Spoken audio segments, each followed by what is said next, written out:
This morning marked the first official meeting of the Fiscal Responsibility and Tax Refund Commission, established through an executive order signed by Governor Eddie Calvo and co-chaired by Vice Speaker B.J. Cruz. With the administration's supplemental and biennial budget up for a public hearing tomorrow, Governor Calvo says he's open to suggestions on how to deal with the government's financial woes. I would like to see, as we present our plan, this is a good time to say, well, you know what, Governor, I think we can come here, this may be a better way of doing things. And whether it's in the supplemental, whether it's in the biennial, whether it's in how do we deal with this big deficit and these prior year obligations, maybe this is a better way of doing it. Commission members brought several ideas to the table, such as Republican Senator Tony Ada, who recommended stepping up efforts in applying for federal grants. Looking for it and actually applying for it are two different things. Are the agencies going out there aggressively applying for it? And if an agency doesn't have a grant writer, is it within the government or within the branches to say, you know what, I don't have a grant writer.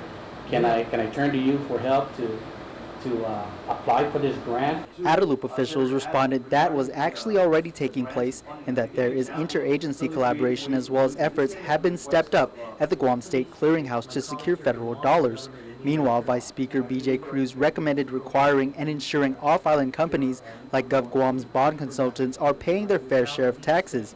Likewise, former Senator and GFT President Matt Rector asked whether there were efforts to collect GRT from what he called businesses in the black market.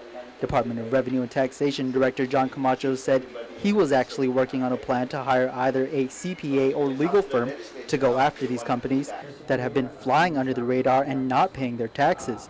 The commission would also discuss cost containment measures such as cutting off island travel.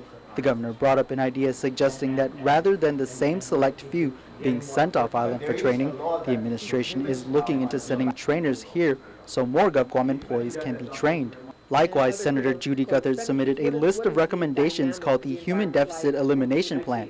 Some cost containment measures she suggested, following through on plans for Gov Guam reorganization, abolishing deputy director positions, implementing an immediate 2-year moratorium on all increments, promotions, and reclassifications, and eliminate all government-funded cell phones. Meanwhile, the governor is also looking into a suggestion by co-chair Cruz to add additional Republican senators to equal the amount sitting from the majority. The meeting is scheduled for 2 weeks from now on June 1st. It's an open table. Let's have this exchange, and if there's a better way of doing things, or if there's tweaking that needs to be done, let's get it done. Reporting for Guam's News Network, I'm Nick Delgado.